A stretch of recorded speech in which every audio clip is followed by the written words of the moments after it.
Welcome to Talking Jets. My name's Ryan, and I'll be your pilot tonight. I am joined alongside my co-pilot, Mr. Dom C. Dom, how's your summer been? Ryan. Oh, so busy, dude. So busy, so rewarding, so good in every aspect. Yeah, it was a lot of fun, man. A lot of fun this summer. A lot of Any fun activities. trips? Any trips? No. I coached both of my boys in summer baseball all-stars, which was trips in itself. That was it was a big task to take on, but it was successful nonetheless. So that was it. We're heading down to North Carolina in 2 weeks. Gonna go to North Carolina, gonna go to Tennessee, gonna see my nephew at the University of Tennessee. Nice. Gonna go to Dollywood Amusement Park for a couple days. So it'll be fun. Looking forward That's to it. awesome. I just got back from Maine myself with the family. Mhm. Up in Patriots country up there. The amount of Patriot stuff I saw is ridiculous. Yeah. But it was a lot of fun. I've never been to Maine during the summer. It's cold at night. It was like It's beautiful. like- we were there it's last perfect. summer. That's where we spent our summer week that we always take in August. We were in Maine last year. And this Yeah. year we're doing like the Rocky Mountains. Mhm. Not Rocky Mountains, the Appalachian. Appalachian Mountains, exactly. There it is. West side. Yep. I am so full of lobster and scallops.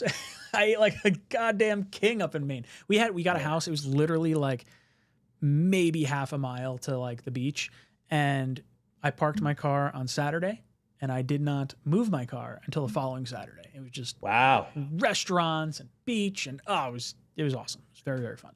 Yeah, highly Maine's recommend. beautiful. Yeah. Boys and girls. Very cool, dude. Yeah. Well, it's good to be back. We, if you're just tuning in, make sure you hit that like button for us. We're going to be doing this over on my channel. You guys will notice this is not on the Talking Jets channel right now. We're still ironing out everything we're going to do over there, but I'll be doing this. I got Dom with me for the 8 o'clock to 9 o'clock hour, and then I'll be going till, I might go till 10. Maybe we'll see how far I get into this. I'm tired. Your boy's tired.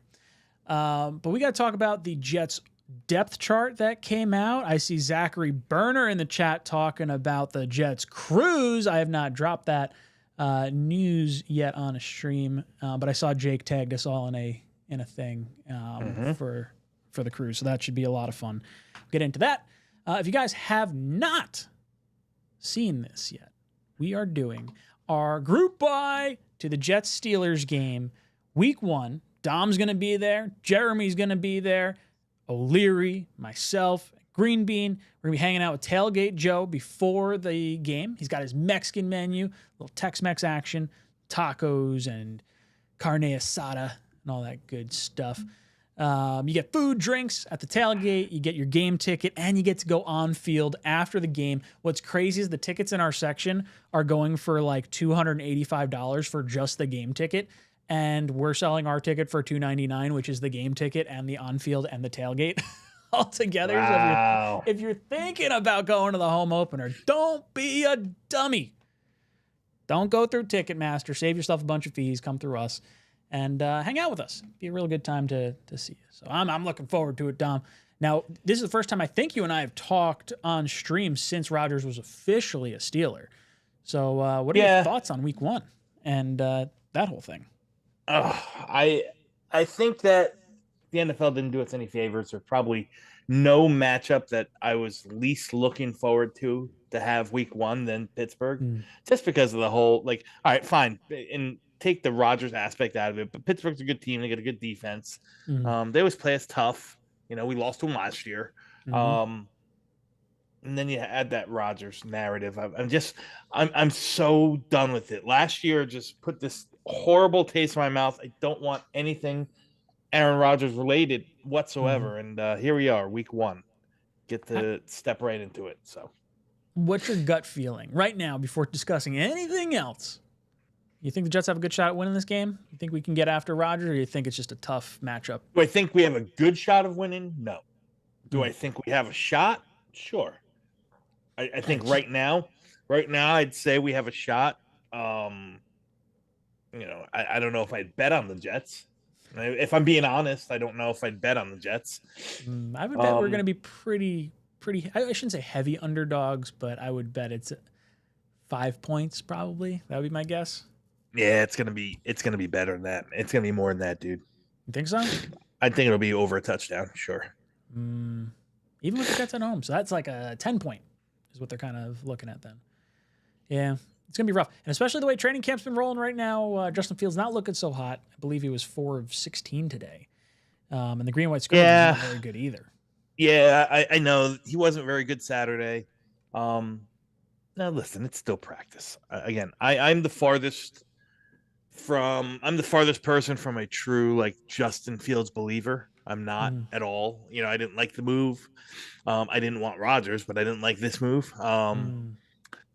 However, I'm also not going to get too twisted up in a practice on whatever today is, August 2nd or 3rd, when they're still working through kinks in the offense and you don't have, you know, everything's not at full go yet. So I'm not going to be all that concerned about what he does in practice. And I'm sure as crap not going to be concerned of what Samini and Kaz say, because they can spin a rainbow and a sun shower into a negative connotation. So that sounds about right. That sounds like our beat. Now, we did get to see a Garrett Wilson and a Sauce Gardner contract get done prior to camp. I think a lot of Jet fans are pretty excited about that. What are your thoughts on the two deals, and any thoughts, good, bad, and different? No, it's great. I love to see foundation pieces, young foundation pieces that are signed for the long term, and really they're friendly deals. You know, they're not overly. You know, you look at the overall annual average value, it's not really what it cracked up to be, because they're extensions to what their 4th year and 5th year already are. So I love it. I love that that Muji is making it a priority to get the young pieces here for the long haul. Those are two guys that you want to build around. At least I want to build around, you know. I'm curious to see what the next one is. You know, I'm wondering if it's going to be AVT. I'm wondering if it's, if we get another double digit, a dozen or so sacks from Will McDonald, does he earn, do you lock him up before, he reaches his 5th year?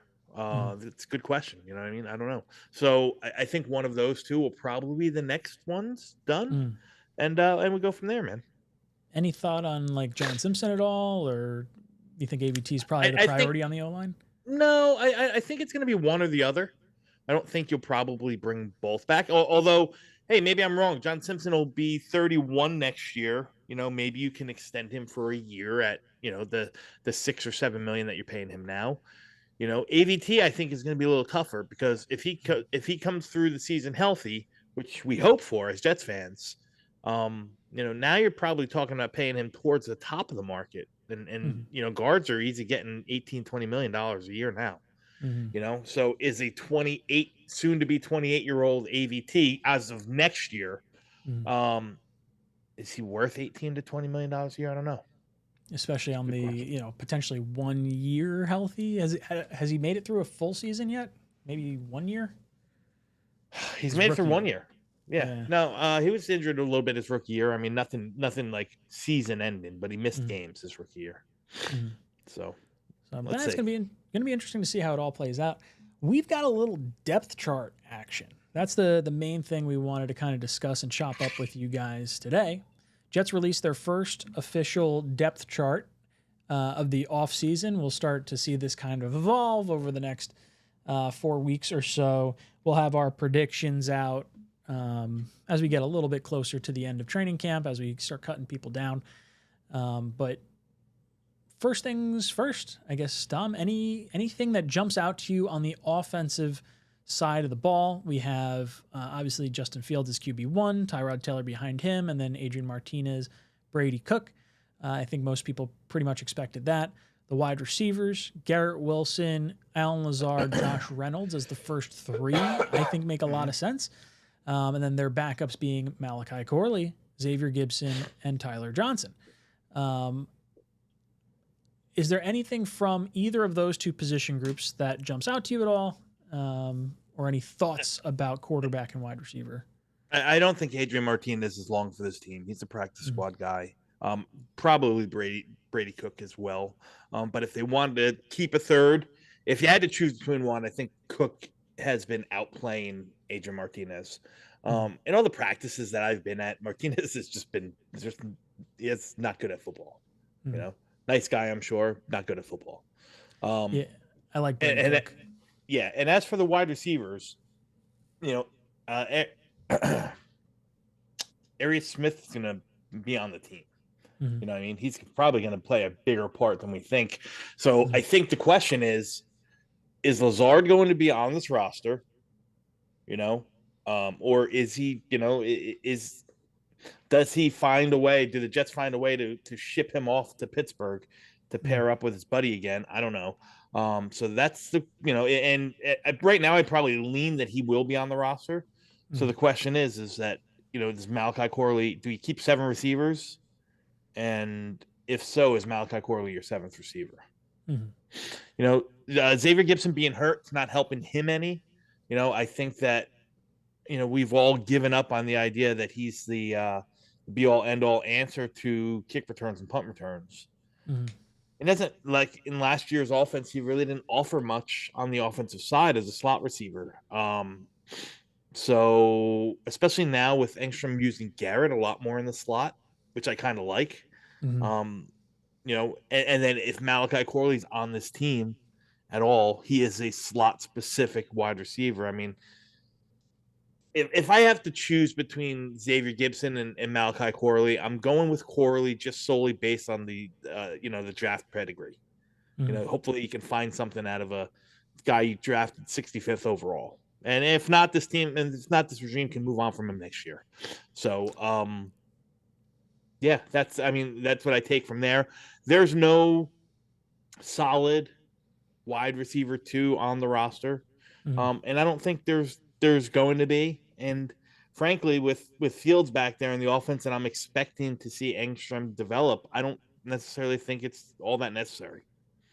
I completely agree with you. I've been saying during the course of the offseason, I think it's going to be wide receiver 2 by committee. So kind of like depending on what you're trying to do on a given play, your second wide receiver or second receiving option is going to be Arian Smith taking the top off the defense, maybe just to get the ball to Garrett Wilson. It may not even necessarily be that you're trying to get the ball to the second wide receiver.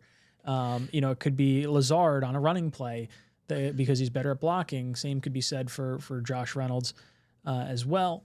I think Brees could also come into play as that other receiver that you could be throwing to. Obviously, the tight ends, I think a lot of us feel like are going to have a pretty big part in this offense. So I agree. I don't think wide receiver 2. I don't think the Jets trade for anyone. I don't think maybe you pick someone up near cut down day if you feel like you want to do that, but then they don't know the offense and how long does that take them? This is very much a developmental year and try to figure out what's on your roster. And I think they're going to keep their assets in-house and just try to kind of figure it out internally before they go out and about. Cameron jumps in with a super chat. Thank you, Cameron. Says, since there is no call-in, hope you're doing well, Ryan. Here is the line for the Jets game spread. Steelers are -3, Jets +3. Money line, Steelers -152, Jets +136. Total over under 39.5 points. Interesting. So Cameron, I will after 9 o'clock, we're going to talk a little bit more. So maybe I'll chat with you at that point. But as far as the betting lines for the Jets Steelers, -3 is a better spot than I think the Jets should probably be in right now. Or Jets +3. I agree with what Dom was saying earlier. Now I didn't think it was going to be a touchdown. I thought 5 points, but I don't know if this is like DraftKings or FanDuel or which site this is off of, but maybe they haven't seen as much of Fields in training camp right now for that. As far as, I'd probably take Jets money line than anything right now. And then as far as over under 40 points, I'm taking the under. I don't think this is going to be a very high scoring game at all, which I guess 39 points sort of would indicate, like, what's an average over under 45, you think? Yeah, probably about that, 44. Yeah.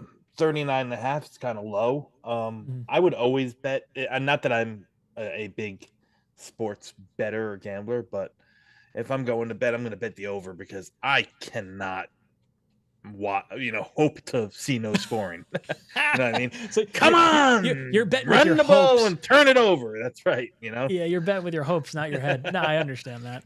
I think it's going to be very tough until Justin Fields proves he can score a lot of points.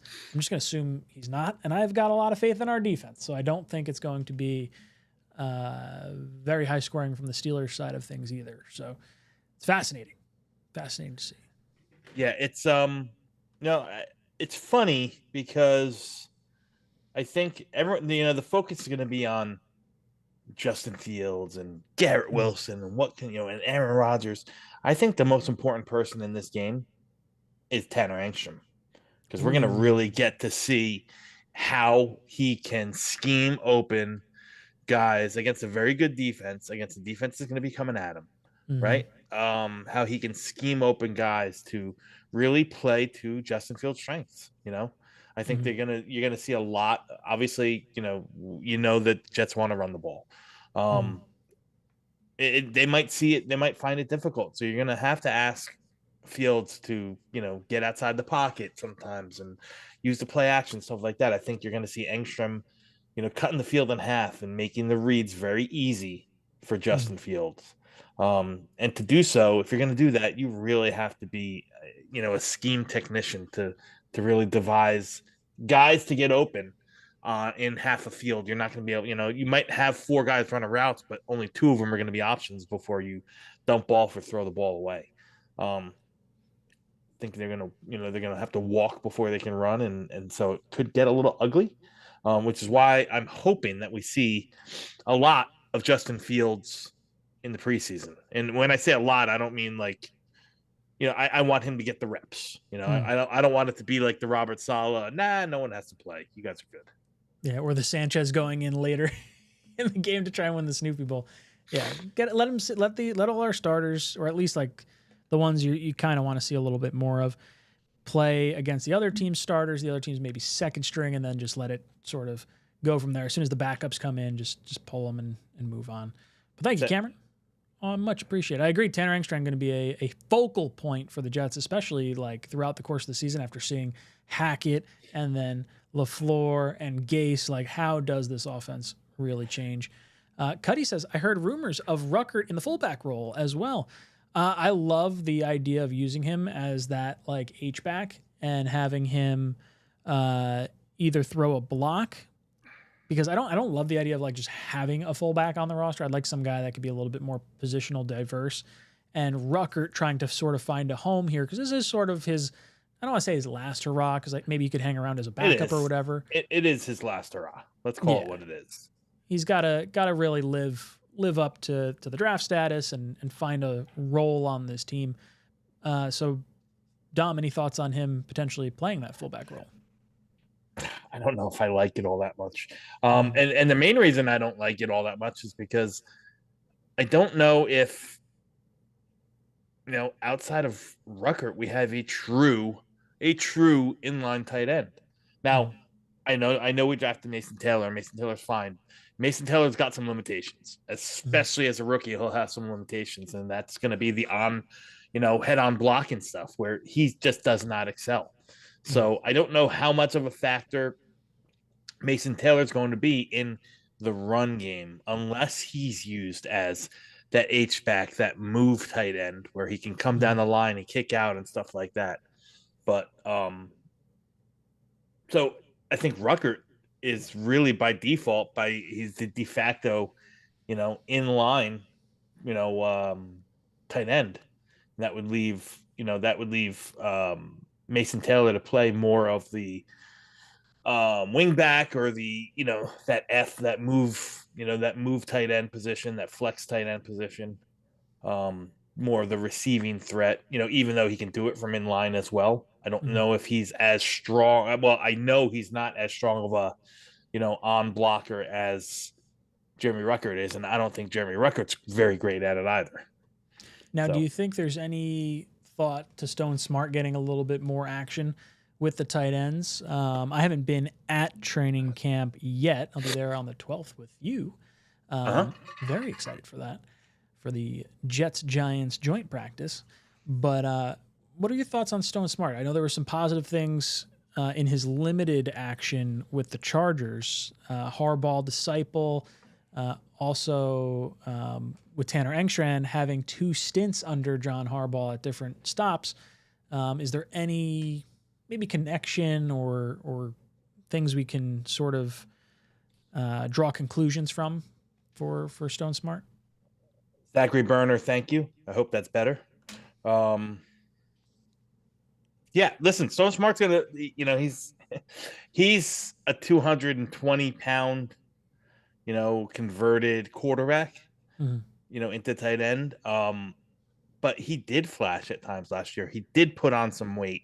But again, he's much more of a, kind of like a big slot type receiver. Like, to me, him and Lazard are very similar in build and stature and, movement. I think Smart actually might be a little bit more, shifty in terms of quickness or agility.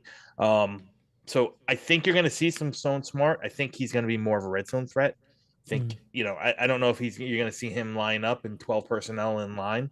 I think that's probably going to be, Mason Taylor and Jeremy Ruckert.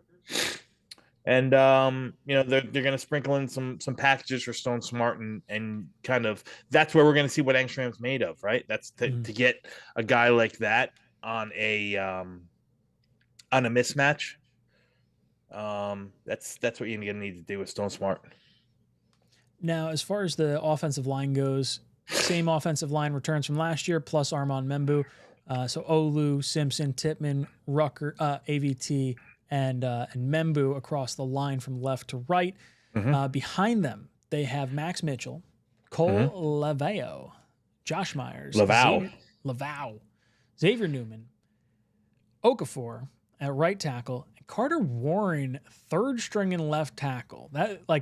Those are kind of the 11 guys that jump out at me. And Carter Warren being behind Max Mitchell gives me, I don't want to say concern, but just like, oh man, I was really hoping I'd see him in the second string role this year. We obviously have him under contract for 2 seasons as opposed to Mitchell's 1. Anything from the offensive line that you're either piques your interest or thoughts of, particularly Carter Warren, I guess? I like Carter Warren more so than Max Mitchell. I'm not going to read into this first depth chart all that much. Frankly, neither Max Mitchell or Warren have stood out to me either good or bad every time I've been at camp, which for an offensive lineman is perfect. You don't want to, you don't want to really see that. You don't want to hear or see them too much because it's usually not good when you do. So neither of them have really stood out. I'll take it for what it's worth. I don't think they both make the team. I shouldn't say that. I think it's between Carter Warren, Max Mitchell, and Cole Lavau for the 10th offensive lineman spot. Do you think and then what they end up carrying? I think 10 is what they'll carry. You could get away with 9, but I think, especially now that John Stinson's already banged up, with a back, I think they'll carry 10. And I think you'll probably have, you're going to need that extra. And Okafor is the swing tackle, the true swing tackle. And Max Mitchell, although he's not great at it, gives you that swing guard / tackle thing. And Carter Warren's just a pure tackle. So I think one of Max Mitchell or Cole Lavau make the team. That's my guess, is that they're battling. These next 3 weeks are going to be important for those 2 guys. We got Cuddy coming in. Cuddy says, I think Tippmann backup guard. Myers would. I think Tippmann is backup guard, and Myers would start at center if any guard injury. That's the reason for this competition, to make sure Myers can step in. Yeah, I mean, I think the Pro Bowl incentive in Myers' contract sort of piqued my ears when I heard it initially. So it felt like he had an opportunity to potentially be playing at some point. Yeah. We saw how good Tippmann was at guard. So that does check out. It does make sense. And if you wanted to do it. Now, people get squirrely because of the AVT injuries and moving him around the offensive line, playing guard, then tackle, then tackle, then guard. So I think people with Tittman are probably a little more reserved as far as having him shift positions. But I do think that is a strong possibility. Do we know how Myers has Myers played guard at all? I don't really know. They're both mainly centers, but I think both of them have taken some spot starts at guard. Listen, here's the reality, Ryan, is that I've been on board with this, and I know you've heard it from me 1,000 times over. I think Tittman is much better at guard than he is at tackle, than at center. And I don't think he's a bad center. I just think there's limitations because he's so tall. He just loses the leverage battle, and he doesn't displace his guys because he can't get leverage on them. On the on blocks, the guys that are shaded to his shoulders or overhead or something like that. Where he plays so well in the run game is in space, and I think putting him at guard allows him to do that, especially with this outside zone scheme. It'll really play to his benefit. Now, that being said, I hope John Simpson's injury is not long term. A and B, I don't think Josh Myers is very good at football. He might be your best sixth man. Like if Simpson's out for any extended period of time and you got to put your next best five in, I guess you can say Tittman at guard and Myers at center might be the combination you want to go for. I think that's the most experience. I think having Myers and his familiarity snapping two fields already because they played college football together. I think that helps. But you're not really he's not really like a plus addition to the offensive line. I think it's probably better off if listen, maybe you keep Tittman at center and put Xavier Newman at guard. Again, it's like pick your poison, right? I think they both have limitations. Let's just hope John Simpson's not hurt. But I like the idea of Tittman playing guard. Which is another reason why I could see them not re-signing AVT, or because maybe the plan is to pump him out to one of the guard spots next year and just backfill the center. Yeah, could see that. I like. I've always liked you bringing up the idea of Tittman to guard, even though I feel like Jeff fans get super mad at that. Oh, they get so mad at it. All right, running back wise, I guess running back and fullback, we'll put them all together. Andrew Beck is the one fullback on the roster right now. We've got Brees, Braylon, Davis, and then 𝐿𝐻𝑢. I can never pronounce his name. 𝐿𝐻𝑢. There it is. 𝐿𝐻𝑢. And then Donovan Edwards over in the fifth slot. I guess my main question for you is, we've seen a little bit of like the Brees Hall comments as far as like, hey, I know they didn't draft me, I have to like prove myself and all that. Do you think Brees is on this team at the end of the season, or do you think he winds up getting moved by the trade deadline? What do you think? Nah, I don't think he's moved by the trade deadline. He's probably on the team. Is he what's it called? Is he like lock in for an extension or a franchise tag? Probably not.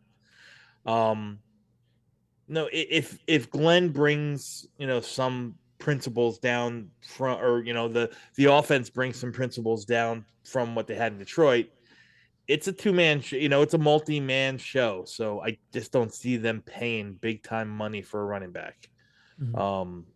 And I know for a fact they like Braylon Allen.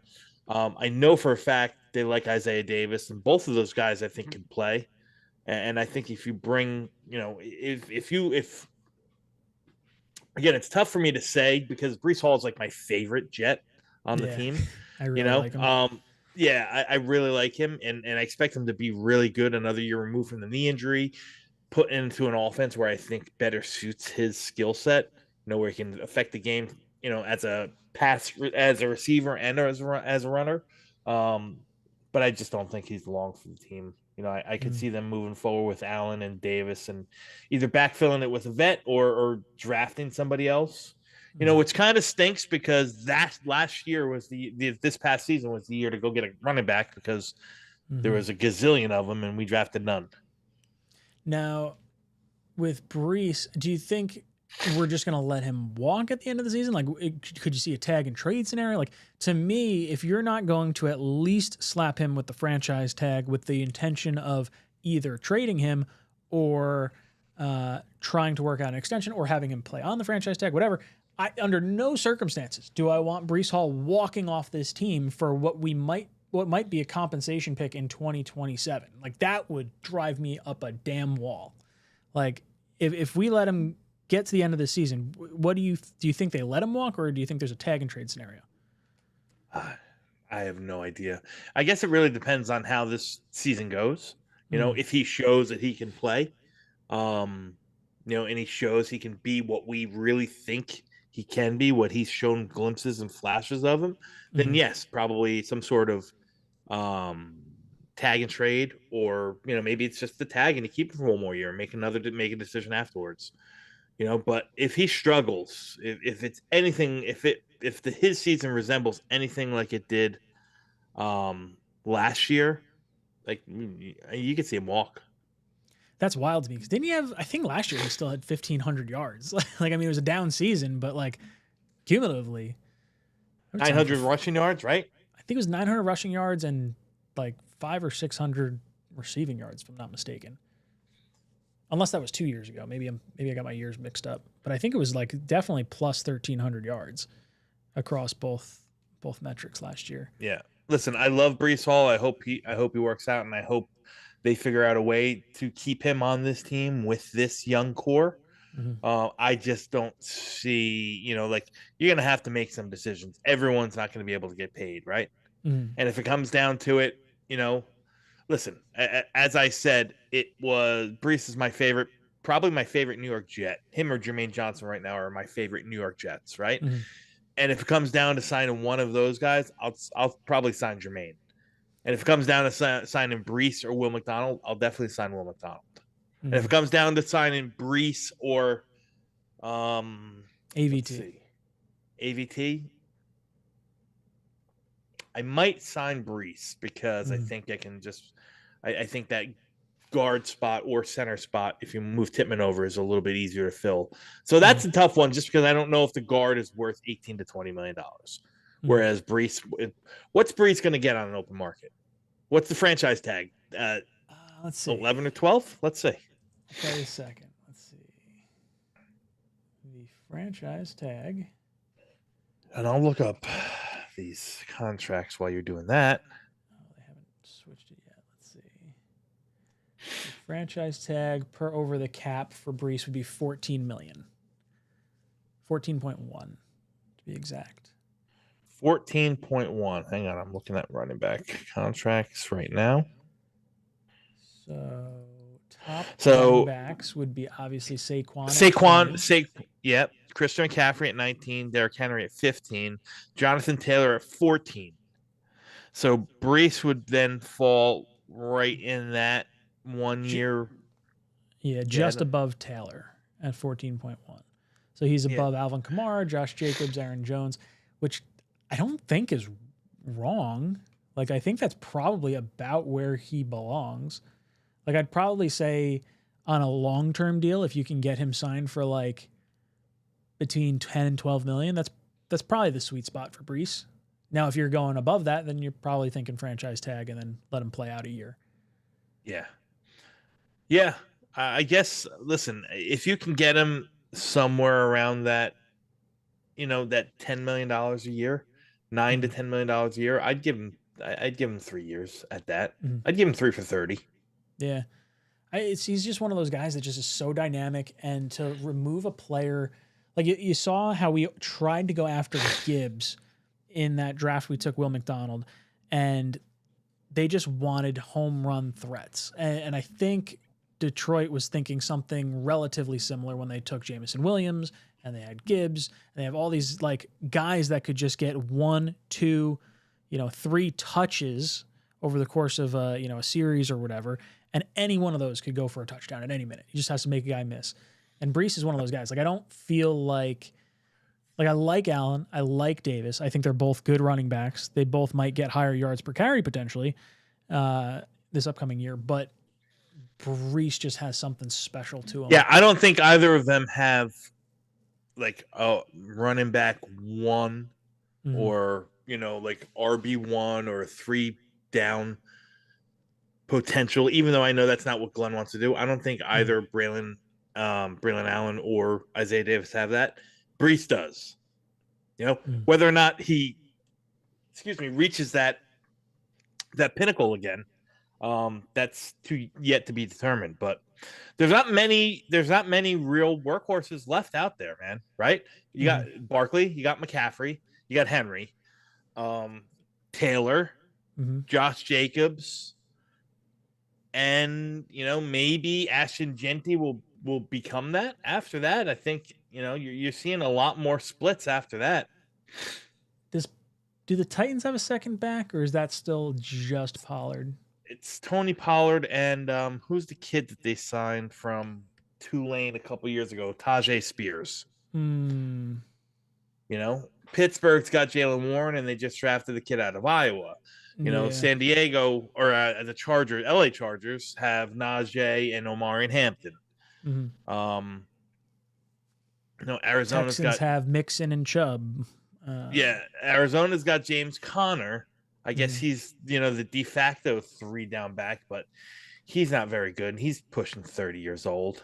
It's just not that. Bijan, I forgot about Bijan Robinson. He's but he doesn't. He gets they not that he splits carries, but he's not the true 3 down workhorse because they got Tyler Algier there that does a lot for them. So it's just not. I don't know if Brees is in the same territory as Barkley or Henry or even a Jonathan Taylor or Josh Jacobs, but so I don't know if he should get paid that much. Cuddy says Donovan Edwards really fell off, huh? Edwards, he's a running back from Michigan, undrafted free agent from Michigan. Yeah. He's an undrafted free agent. He's going to be a practice squad guy, and you hope you see something and develop it and let it come about. That's about it with him. Yeah, I'm not going to lose too much sleep one way or the other. I think we probably carry. I think we carry a 4th running back. Do you think it'd be 3 plus a fullback, or? I think my initial projection, Ryan, I had 4 with 𝐂𝐟𝐟𝐢𝐥𝐢𝐚, and I had Beck. I had 5, but I only had 9 linemen. I don't like 5 backs. Not a fan of that. I like the 10 offensive linemen. And I like your idea of saying, instead of, is it Cole Laval. I do like Warren in place of Laval. Or I guess what I should say is Mitchell in place of Laval, and then Warren in place of Mitchell would be my 10, I think. Correct. Let's hop over to the defensive side of the ball. Take a look at this. Big thing that I think jumps out at me right off the bat is just how shallow we are at edge rusher when it comes to the depth chart. Will McDonald, obviously got Jermaine Johnson, who's coming back from injury. He'll be, I think, a go for week 1. The biggest story for me throughout the course of this season, you brought up Tanner Engstrand before, the health of Jermaine Johnson and how he develops post Achilles injury is so huge. Like I love seeing the workout video of him pushing off that right foot consistently because it felt like he was kind of back. And if we can feel good about him going into the offseason, then I think that in and of itself is a huge win for the New York Jets because I think edge rusher is a major need potentially for the New York Jets. It might be why Micah Parsons is like, I think the Jets are like 3rd or 5th in terms of like odds to like get him, which feels bonkers to me, but clearly other people think edge is potentially a concern as well. So what are your thoughts on I guess the D line in general? Listen, I love JJ. I'm concerned. I'm concerned on how he'll be this year coming off of that Achilles. It's an injury that takes 2 years to get back to full. He can say whatever he wants on social media and put out whatever videos you see, but that it's not that explosiveness is not going to be the same. And listen, he's a different kind of edge rusher anyway. I think he's much more of a tone setter and a physical, edge setting defensive end than he is kind of fall into some sacks or get some pressure sacks or power by. He's not one to. He's more creates havoc and pressures than he is, you know, the dip and rip and moves that Will McDonald and all that has. So I hope he's back to whatever. I find it hard to believe that Michael Clemens is still on this football team. He's another guy that I just don't think is good at football. I really don't. There's not much, outside of like kick block or punt block that I think Michael Clemens does good. But yeah, so I'm curious to see what the kid from Miami brings, if anything. I'm curious to see how much run a guy like Eric Watts gets, who was an undrafted free agent last year, who I think can, it is going to be our next Michael Clemens in sense of he's a big early down, strong side defensive end to play against the run, and then you sub him in for the Tyler Barons of the world to go out and pin their ears back and get at the passer in third and long situation. So yeah, I think edge is going to be a need over the next year or two, whether it's in the draft or whether it's through free agency. But I think they're going to be a little bit more creative. I think Steve Wilkes is going to bring. He will. I think they're going to blitz a whole heck of a lot more. That's the one thing I've noticed in all camps. Like, they're coming from all different directions, man. They are coming from all different directions. The safeties are coming. They're doing those zone dogs where Quincy and Michael Carter II, and and Brandon Stevens are all coming on one, and the defensive end is dropping off into the flat zone. They're gonna be creative and they're gonna create pressures that way. So what we don't have in the true, pure pin your ears back and get at the quarterback kind of guys outside of Will McDonald, I think we will get and create. And I think will be created. I expect a lot. First off, I expect a lot of good things from Will McDonald. I've been on record and saying I could see him having a 12, 14, 15 sack season easily.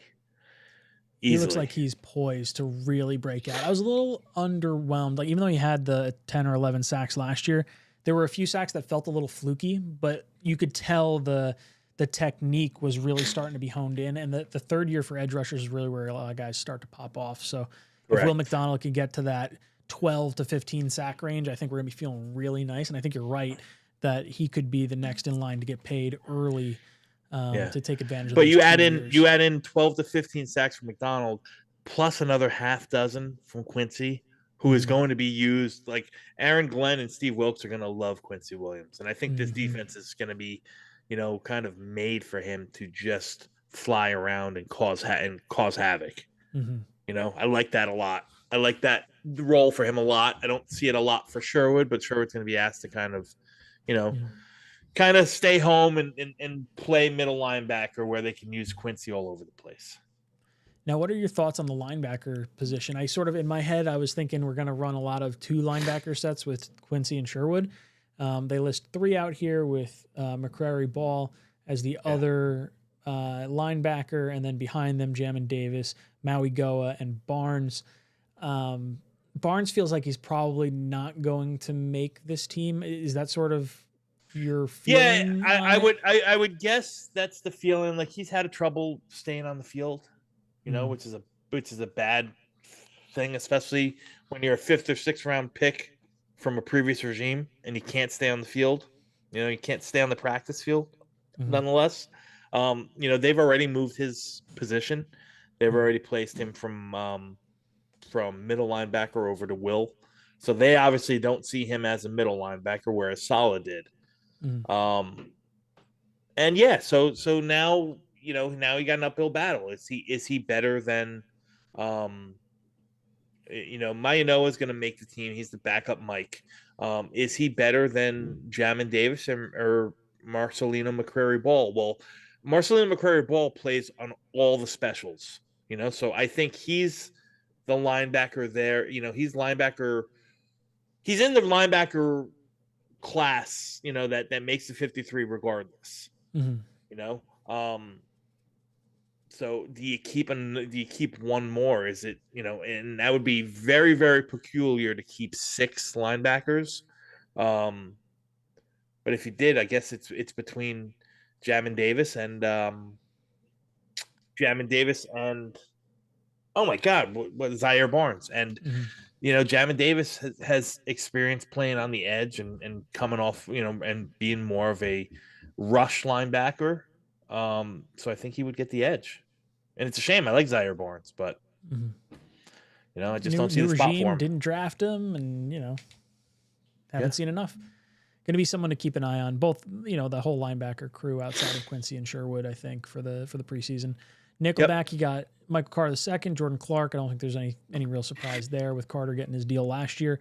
The cornerback position, to me, is where things start to get a little funky, or at least I think it'll start to get funky. I think Sauce and Stevens end up being the starters initially, and then you'll start to see things shift. Like, I think Azariah Thomas is probably going to be cornerback 2 behind Stevens, and I think at some point may supplant him as the starter, which makes that contract just feel that much worse. Well, Stevens has been having a great camp. In fairness, he's been having a really good camp. And so is Isaiah Thomas, but he's been a little bit more up and down like a rookie should be. Like a rookie will be. I don't see, I'm not on board with the idea that A.Z. Thomas is going to supplant him this year. I think that there's, enough easy outs out of that contract after next year. After this year, if you wanted to get rid of him next year or something like that, where you make that happen. But I just think right now, A.Z. Thomas might be, your outside. Him and Stiggers might be your depth outside, which is fine. You play 3 corner, 4 corners sometimes. You play, different looks where you want, you might want a more physical guy outside in some formation, some dime, some sub package, so on and so forth. But I think Stiggers and A.Z. Thomas are the backups to Stevens and Sauce. And I know they said Jordan Clark there is the backup nickel. Think it's JBC or Oliver? I think I'd say Oliver would probably get first crack, right? He was last year. I would have thought that as well. I don't know if it's more like kind of like giving. I don't want to say Oliver's been around the league a little bit. Where JBC is in year 4 now, or is this year 3 for him? Yeah, year 4. Yeah. Yeah, I'm not really sure what to make of that. JBC doesn't feel like he's a corner to me, at least on the outside. And then when I think of safeties, it's really like Cisco, Adams, and Moore are the 3 that I'm like really looking at, and then I'm a little more up in the air as far as who that 4th safety would be. Any thoughts on that? Yeah, I mean, I guess it's going to be Isaiah Oliver. I guess we're talking between Isaiah Oliver and Jarius Monroe, and these next couple games are going to be important. Because maybe there's a situation where that's where you keep 5. You only keep 5 linebackers and you keep 5 in the safety room because Isaiah Oliver can kind of move down and back up nickel as well as back up, your free safety spot. And he's got Jarius that special Monroe. Teams flexibility as well. And Jarius Monroe can just kind of do a little bit of everything. So I think it's going to be important to get Malachi Moore healthy. I think he's the guy that come mid-season or later in the season, he could supplant Tony Adams for that starting role. I agree. Moore felt like when we drafted him, we got a starter in a later spot than I think a lot of us were expecting. He wound up being, I think, a 5th round pick. Fourth round pick. Okay. Yeah, they traded up into the 4th. Yeah. Him and Arian Smith were both 4th round picks. I think you can correct me if I'm wrong, chat. I know Arian Smith was definitely 4th. I'm like, I don't remember exactly how the Moore pick shook out, but I remember us all being excited about him because of how much he started in Alabama. Yeah, I listen. I said it. He was, he was a fourth. It was right at the end of the fourth round. They traded up Mm, into the fourth round. I've said this before. I said it on Jake's show not too long ago. mm, Um, like he can be to this defense what Brian Branch is to the Detroit defense. Now, he's not the athlete that Brian Branch is. Brian Branch is a lot more, kind of twitchy and short, has that short area quickness that Malachi Moore does. But Malachi Moore is a smart, very heads up, cerebral, physical kind of player. He's just not very big. He's tough against the run. He doesn't have that straight line speed, but I don't think he needs it. I think he can kind of play that box to overhang position. mm. That Joker is like what he played at Alabama. Remember, he played for Nick Saban, and he was a captain for Nick Saban's team and one of the most complex defenses that he'll learn. And he was the captain there, and he played all over the place. He played, free safety, strong safety, he played Joker, he played slot cornerback, he played linebacker. He did it all, and that's exactly what that Brian Branch role is. A guy that they can bring up to the line. They can blitz him a lot if they want. He's got enough speed to, cover the flank and so on and so forth. He's got enough pop to not get run over. So I think there's good things that can happen with Malachi Moore, man. Let's move over before we say adieu. Special teams. Tom Hennessy hanging around as the long snapper. And then you got Nick Folk, who re-signed with the Jets last week. Feeling pretty good about him so far. It's wild to me that he played with Mason Taylor's dad. Like, just thinking about that just feels super funky. But obviously, Jason Taylor played a ton of years. I mean, we have pictures of Mason in Jets gear, going to Jets games while his dad was a Jet. So feels a little surreal. The punter situation with McNamara, his dad actually works for the company I work for. So I'm hoping he winds up being our guy, for the season. Oh, yeah? That would be really cool. Yeah, his dad works on the, I'm pretty sure it's the maintenance team over at Ballyowen. But really, really excited to hopefully have some kind of connection with him. Be like, let's have you on a little interview. Not that many people want to listen to the punter, but hey, I'll use my connections when I got them. Yeah, absolutely. And then we got Xavier Gibson as kick returner, punt returner, which I do not want to see. I'm like so over Xavier Gibson as the kick returner and the amount of like drops we've had. I'd much rather we gamble on Malachi Corley back there and like just see what happens. Or Isaiah Davis. Put Isaiah Davis. Anyone, honestly, anyone that's younger and not Malachi and not Xavier Gibson is kind of what I'm on board with. Yeah. I know a lot of people like the Jamal Pritchett kid out of South Alabama, but I just don't see where he's going to take a roster spot, right? Mm-hmm. I just don't see a roster spot he's going to take. We should remember that some of the veterans are going to have the opportunity to, it's almost like a courtesy for them to be placed ahead of some of these new incomers. Correct. So it's entirely possible Gibson gets booted from both these, and we have Pritchett and absolutely. And Wang Wu or when you.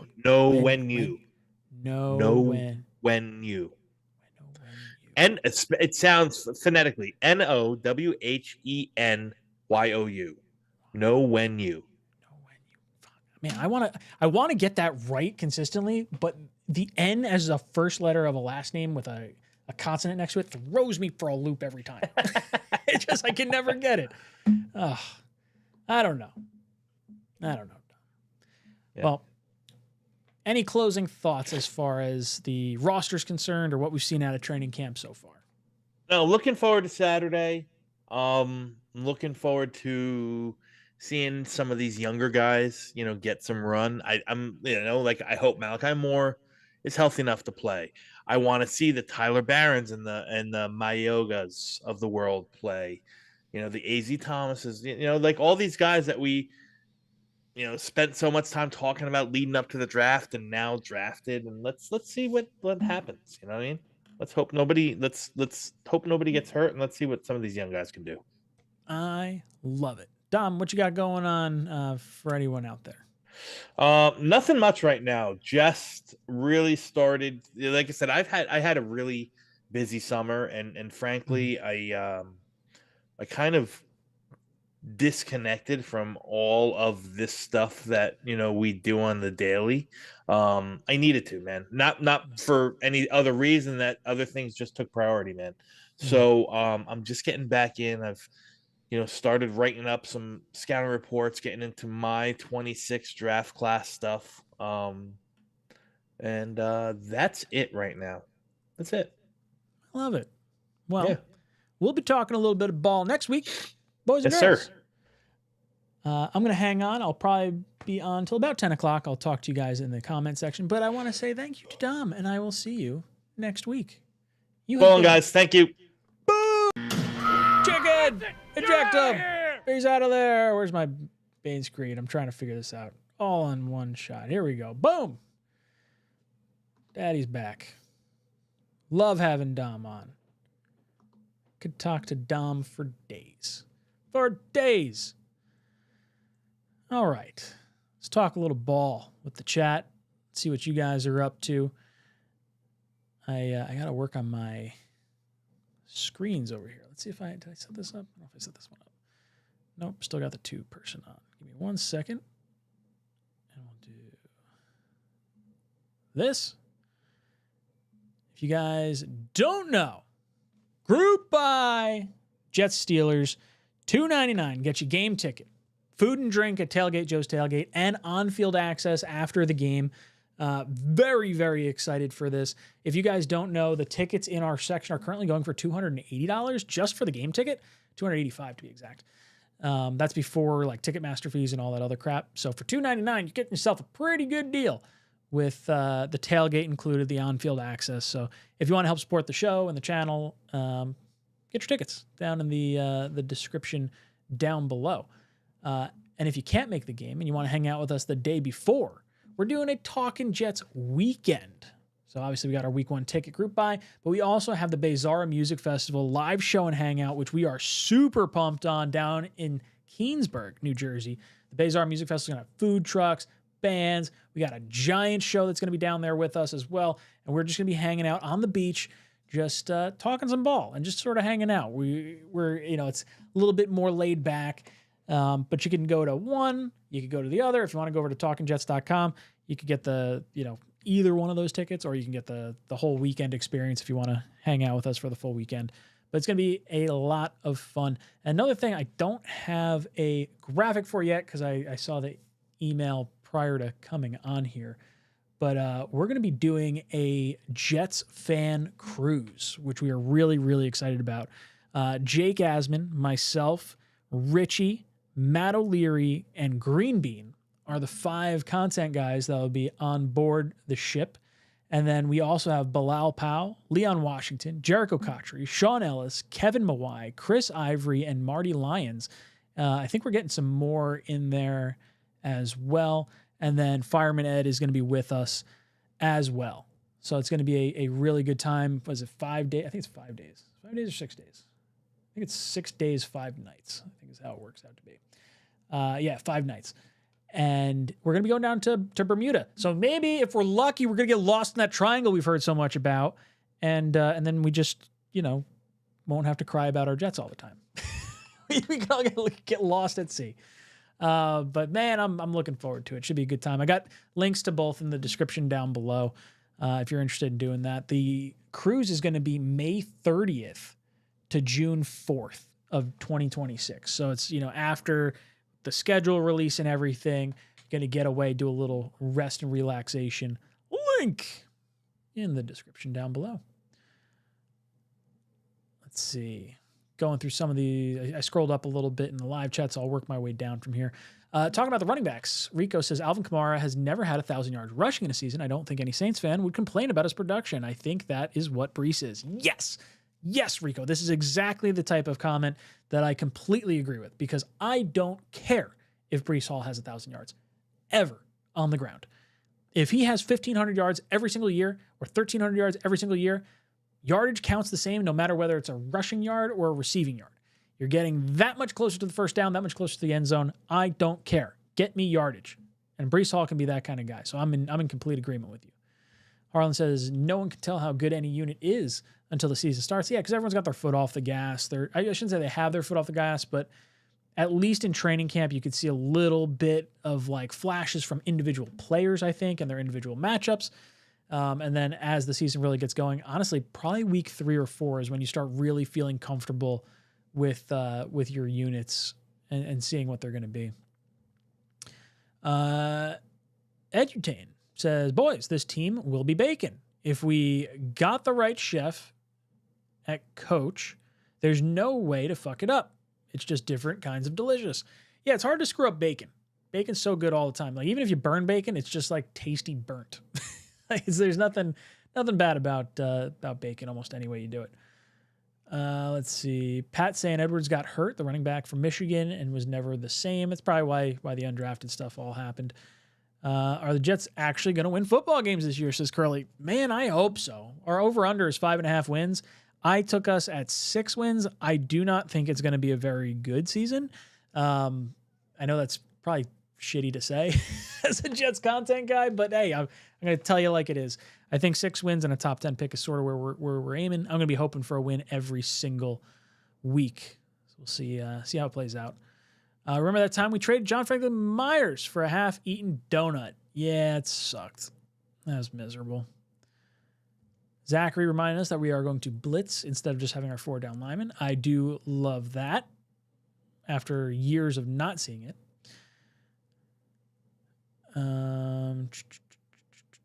Peter says, my slight concerns on defense. Tefele ahead of LT3. McB at third linebacker. JBC is corner. You know what? It's hard for me to really take the depth chart too seriously right now. I think it is going to shift a little bit. Like I said before, the vets are going to get a little bit more of a nod ahead of certain players. And I think you'll start seeing it shake out as they see more film on these preseason games. And I believe is it the final, I guess it's just after the 3rd game that we'll really see like a finalized depth chart. But I'll have mine in there.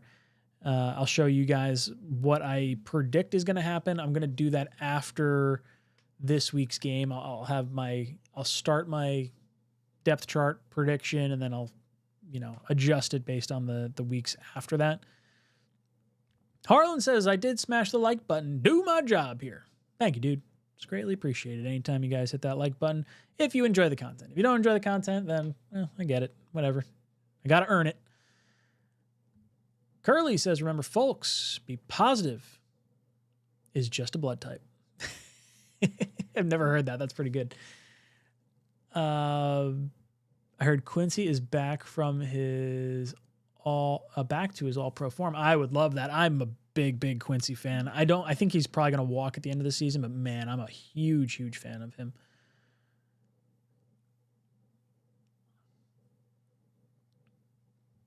Tony, what's up, dude? Says if Membu and Taylor work out and the Jets retain AVT and Simpson for 2026, quarterback is set up for success. Yeah, Tony, we've kind of gone back and forth a little bit for the last year or so. Quarterback is where I think the Jets are going in next year's draft. Regardless of what we see out of Fields, I do think we are going to save some assets, and whether we draft a quarterback at our current spot or we try to move up a few picks to get our guy, next year's really the draft you want to try and take a swing at.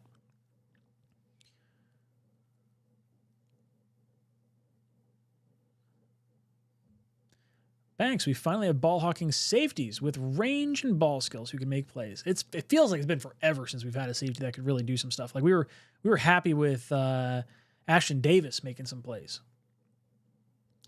Aaron Smith going to be a stud. No more focusing on track, just football. And I hear he is physical. I'm excited. He's one of the players that I'm most looking forward to watching in these preseason games. Because like Dom mentioned before, I do think he's going to have a major role in this offense. Whether or not he gets 40 receptions or something like that, I don't think that's going to be the case. I think you're going to see him used as a, take the top off the defense. And then if everything's lost down below, you can't get to the running back, you can't get to tight end, you can't get it to Garrett. Let it rip, Fields. Just let it rip and see if Smith can get up to it. I'm excited for him. And thank you for the pronunciation. Nwangwu.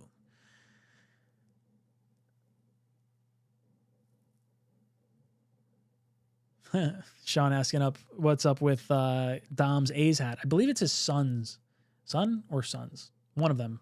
played All-Stars and was on the A's for his kids. What's up, Ryan, man? How you been? Sean, feeling good. Glad to be back. Had a little week-long vacation up in Maine this past week, so very, very much excited to be back here and catching up on everything. Pat, why can't this kid, Braden Smith, make the team? He could play special teams as a gunner. He makes catches, everything. Had a great training camp and preseason last year, and he's doing the same. And he's doing the same this year. Hey, it could totally work out.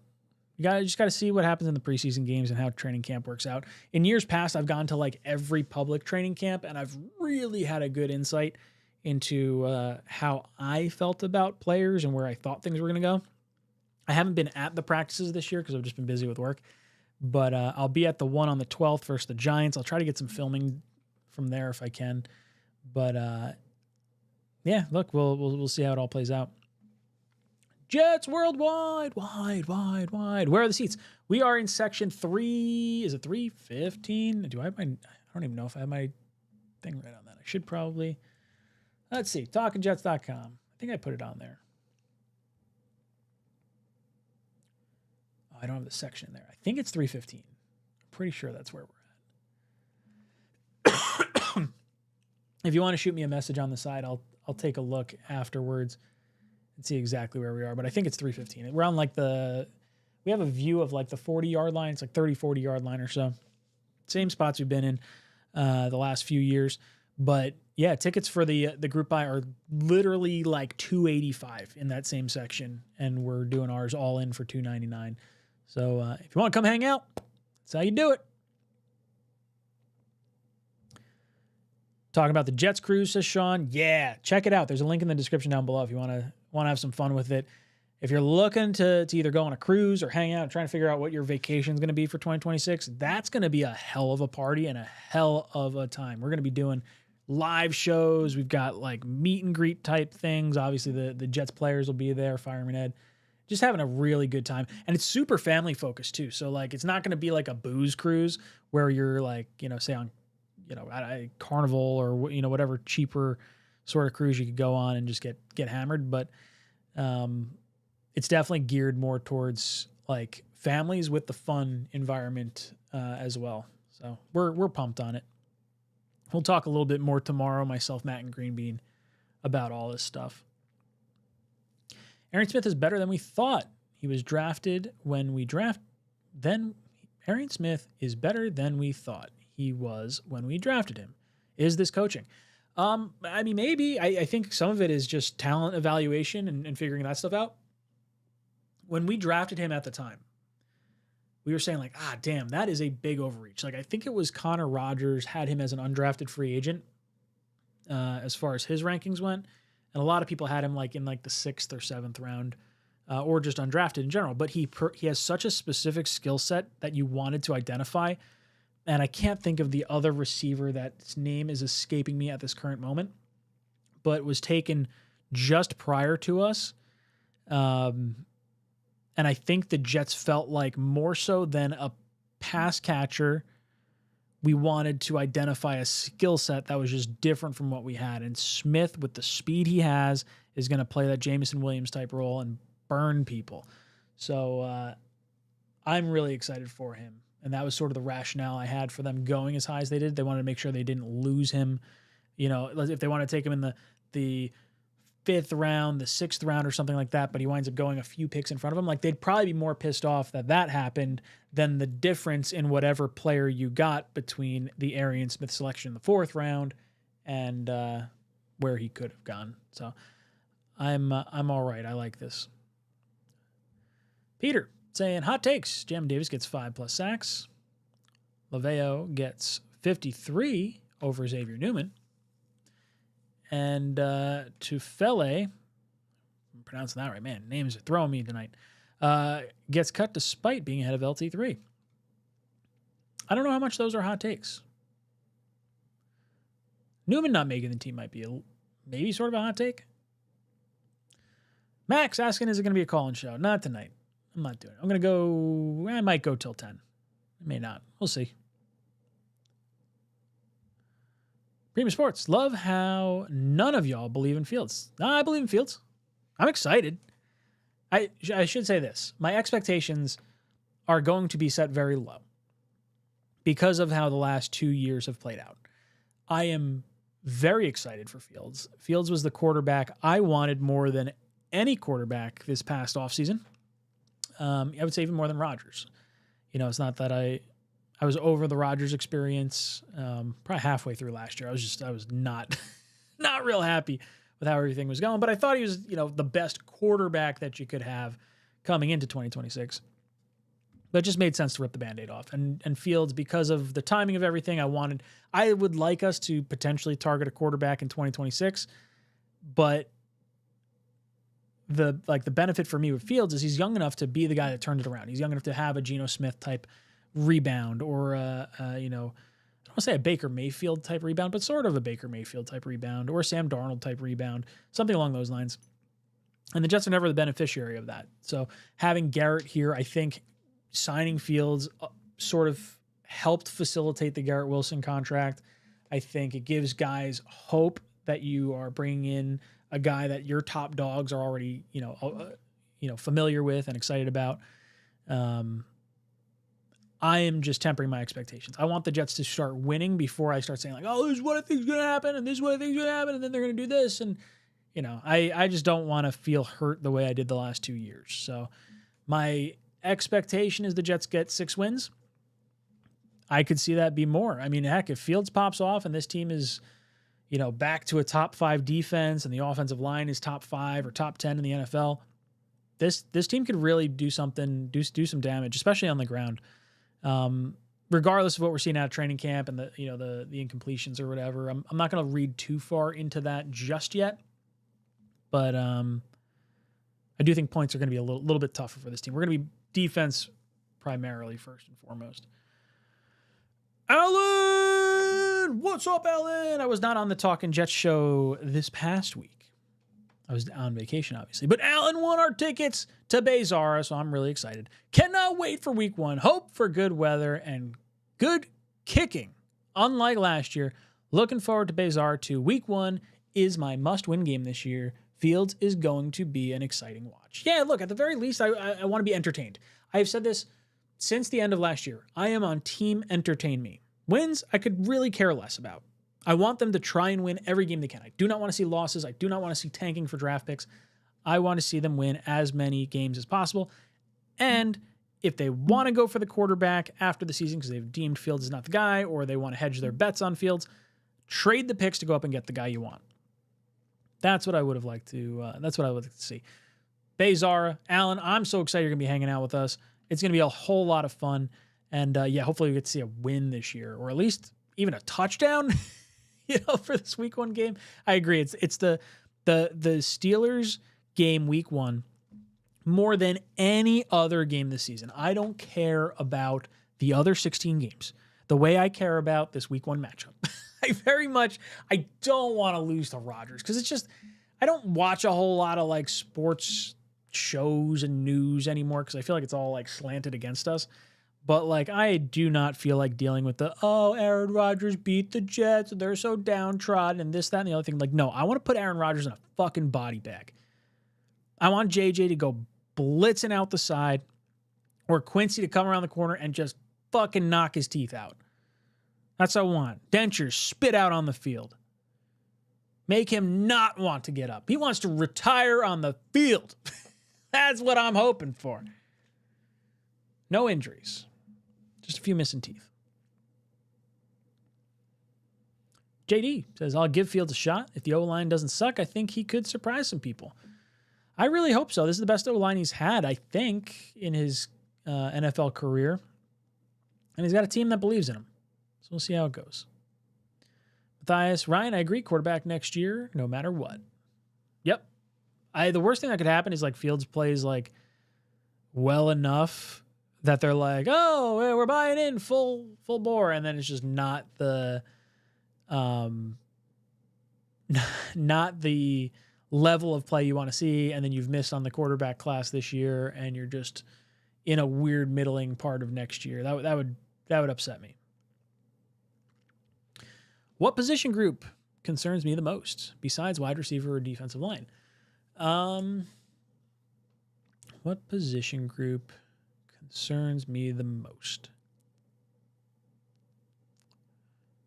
besides D-line? I don't know if I want to say linebacker. O-line's probably my next. Probably like guard. Like what happens with AVT? What happens with Simpson? They're both on 1-year contracts. How do these guys shake out? Edge rusher would really be my number one concern. Receiver less so, just because I really don't have. I've been saying wide receiver 2 by committee, so I'm not super beat up about that. If Garrett goes down, we're in a world of hurt receiver wise, but edge rusher would be my first choice, and then probably guard would be my second. I see a great defense, a great O-line, a great running game. Please give the keys to 𝐿𝑟. Ooh, so I have a close friend at work whose daughter went to Penn State. He's a big Penn State fan. He's watched, Barkley. He's watched basically Penn State football his entire, I don't want to say life, but since his daughter went there years and years and years ago. He's a huge Jets fan, big Jets fan. Him and I talk ball all the time. He is not a big 𝐿𝑟 fan right now. I would say I'm lukewarm on him right now. We have an entire college season for him to bounce back. He's got all the attributes, like the strength, he's got some wheels on him. I think that being able to play in cold weather is a big plus as well. There's just a lot of quarterbacks that I like in this class. I would say 𝐿𝑟 could be the first quarterback that I like if he has a good season. I really like Sellers. I really like the kid from Clemson, and I really like Nussmeier. Those are probably my top 3, assuming Manning doesn't come out next year. I don't like Lamaliva, mainly because of I don't want to say the off-the-field stuff, but like the NIL, like, I'm going to transfer, and I just feel that seems like it's primed for like headaches in the NFL. And 𝐿𝑟 for me would fall in like that 4 or 5, depending on if Manning comes out. But that could certainly change as we get to see the season play out. Andrew Yale's pumped on the cruise. I like it. Isaac, just entertain us this season. JETS, Jets. You know what? Maybe that'll be a shirt I make. I have the Just End the Suffering shirt, but maybe I can come up with a similar type shirt with the Just Entertain Us this season. I think that's a good one.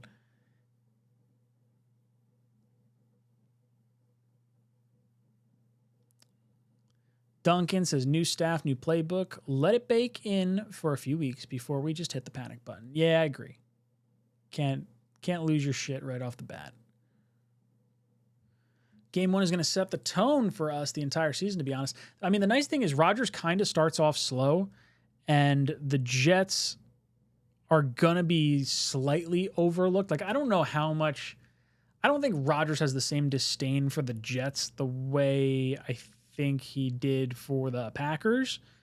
Like, I don't know if that same juice is going to be there. And we saw how he does not move in the pocket. If our defense can cause him some problems, that would just make my fucking day. Dante Thornton would have been a way better pick. Huge mistake. God, I really got to look up. There was a receiver that was taken just in front of us. 2025 NFL draft.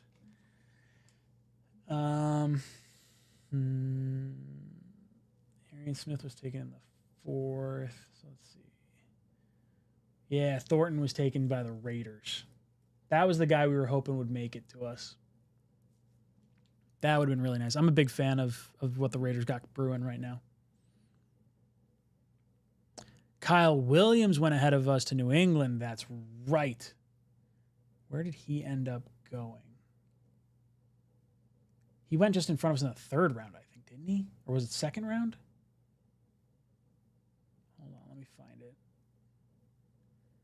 Yeah, Kyle Williams went pick 69 and the Jets took A.Z. Thomas 4 picks later, at pick 73. I think Kyle Williams was going to be our 3rd round pick. I was like almost positive that's where they were going to go.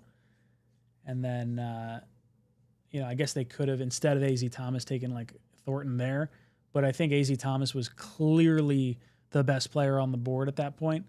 And Dom loved him, absolutely loved him last year on his tape and everything. And we were talking about how he could go end of the 1st round. We had a few mocks with him going that late in the 1st, beginning of the 2nd. So to see him there in the 3rd, I think good value pick for the Jets.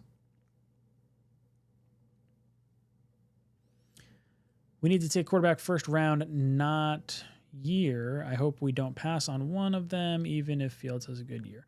Yeah, even if Fields does like all right, I'd rather take the quarterback and then be in a situation of like, oh man, Fields balled out and we have another quarterback. Like, good problems to have.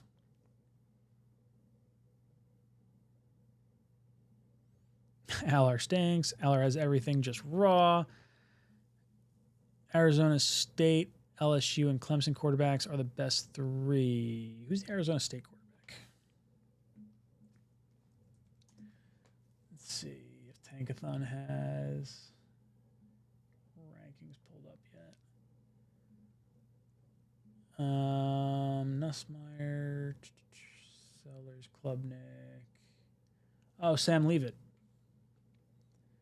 I'll have to watch him. I'll be honest, I watched him a little bit because he was the quarterback for McMillan. So I saw like those glimpses of him. Right now, the top quarterbacks per Tankathon, early on. Arch Manning at the top, Nussmeier in 2nd, 𝐿R 3rd, Sellers 4th, Klubnik 5th, Leavitt 6th. The Indiana quarterback, Fernando Mendoza, then Nico Lamaliva from UCLA, and Carson Beck, formerly of Georgia, would be the top dogs in this year's class. As far as a mock draft goes, they have the Jets taking Nussmeier at number 5, which I would be tickled pink with if the Jets ended up with that. Wow, they had the Raiders getting Sellers at 8. If the Jets get a top 10 pick, you're going to be in a situation where I don't think you're going to have to trade up. I think you'll be in a really, really nice spot.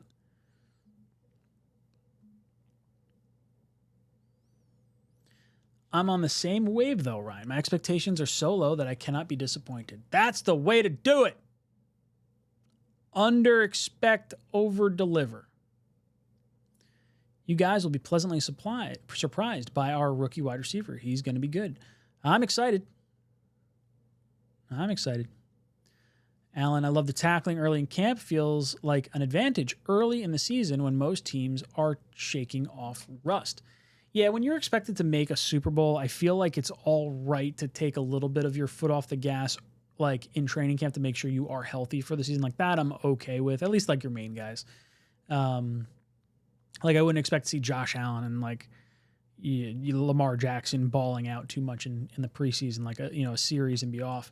But teams like the Jets or I would say wild card and below, all those guys should be playing. You should be tackling. I didn't like the soft practices. Adam says we need a wide receiver too. Can you imagine if Wilson gets hurt and Josh Reynolds is our number 1? Yeah, I mean, the nice thing is if Garrett gets hurt, we're probably going to have a very high draft pick. I mean, we're also going to be running a whole lot, so maybe there's less pressure on the receiver. I don't think, even if Garrett went down, I don't think we're trading for a receiver. I don't think we're necessarily picking up a free agent unless someone's like hanging around that I'm just missing right now. I think Lazard ends up being wide receiver 1 in this scenario. Or I guess it'll be Josh Reynolds and Lazard will be the top 2 at that point. Well, we've talked about Kyle Williams. Yeah, we were zeroed in on him. Yeah, we were talking about that pre-draft too. Premium Sports, y'all steady begging for a quarterback in 2026 is ridiculous. Why not? I want a quarterback whenever I can get it. If Fields is the guy, cool. If he's not the guy, I want the quarterback in 2026. Should I be begging for the quarterback in 27 or 28? Get the flock out of here. I want the quarterback. I do.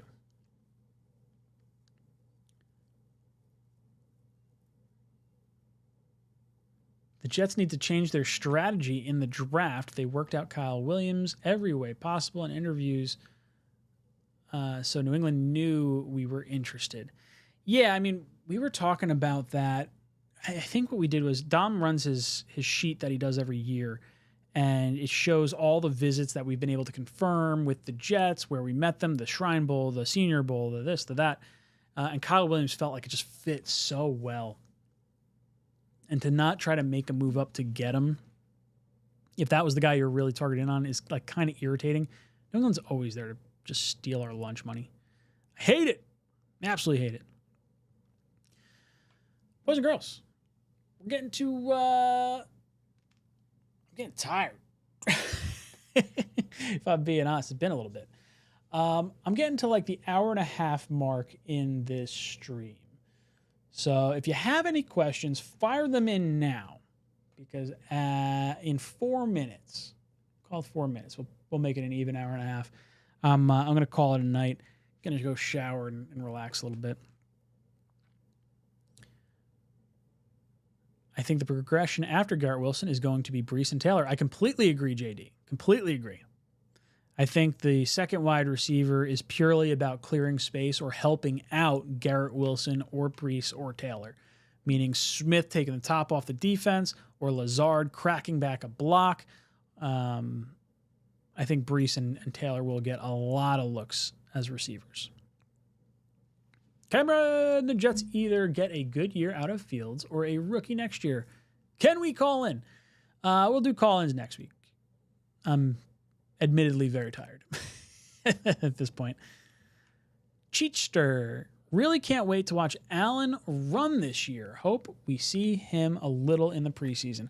I'm really excited for him. I was a huge proponent. He was the top, I shouldn't say the top running back, but he was like the running back I wanted in last year's draft, 2024 draft. I love how young he is. I love the way he runs. I love the mentality that he brings to the game. I want to see more from him.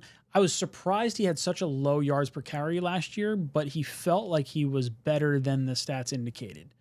That's a silly thing to maybe say at times, but I think he will be the reason why Breece gets traded. We moved up to steal Corley last year. Yeah, well, I think Kyle Williams is probably better because Corley didn't see the field last year, really. May not make the team this year. That would really, really suck. So, yeah, look, I don't know. I mean, there's a lot of moving and shaking that goes on in the draft, and you think you know what you're talking about, and then these guys get on the actual NFL field, and it's totally different than the college game. So it's all up in the air. Allen takes over when Hall is gone. I agree. I am still president of the Corley fan club. Yeah, he's my Yaboa, as Greenbeard would say. Hey, that's all right. I got no issues with Corley. I just hope we find a role for him. That's really my biggest hope. Dylan. The problem is our foundational players are in their prime now. If we are finally seeing winning after AG's third or fourth season, guys like Garrett are going to be on their way out or at least regressing. I don't know if regressing is the right way to work. And I don't, if AG's in year 3 or 4 and we're not competing for a playoff spot, or that's when we're starting to compete, that's going to be super irritating. I want us to like be competitive this year and then like really be clicking on all cylinders for 2026. And then, I mean, it could be a rookie quarterback though. So obviously third year Glenn could be that. Garrett's what, 26 you're talking, or no, 25? I think he's 25. I think Sauce is 24 or 25. So 3 years. I mean, look, these guys can both play for a pretty long amount of time. I'm not terribly concerned. And top wide receivers have primes that are way longer than like running backs. So like 30 is not crazy old for a wide receiver if that's where we're taking it to. I don't think folks realize that our wide receiver 2 isn't Lazard or Reynolds. It's actually Breece. Kevin, you're right. You're right. JD Grant said it earlier. I've been saying it all offseason. Breece is wide receiver 2. Yeboah got hurt in the Hall of Fame game. Yes, he did. I don't know how bad, or he went back in or not. Yeah, I'm not sure. I did hear he got hurt, though. All right, boys and girls, we're at the hour and a half mark. If you guys haven't done so already, bam! Check the description down below. Jets Steelers group ticket buy. And if you want to see some information on the Jets cruise, down below in the description, you'll find a link to the jetscruise.com. Bunch of Jets fans going on a five-night, 6-day cruise on the Royal Caribbean, Independence of the Seas. We've got myself, Asman, Green Bean, O'Leary, and Richie, along with Fireman Ed. And then you got Bilal Powell, Leon Washington, Jericho Cotchery, Sean Ellis, Kevin Mawai, Chris Ivory, and Marty Lyons, all going on this trip. We're excited. I hope you guys would like to join us as well. Click the link in the description for all the information on that. But I will see you guys tomorrow for the Talking Jet Show. This is Jets Talk signing off. JETS.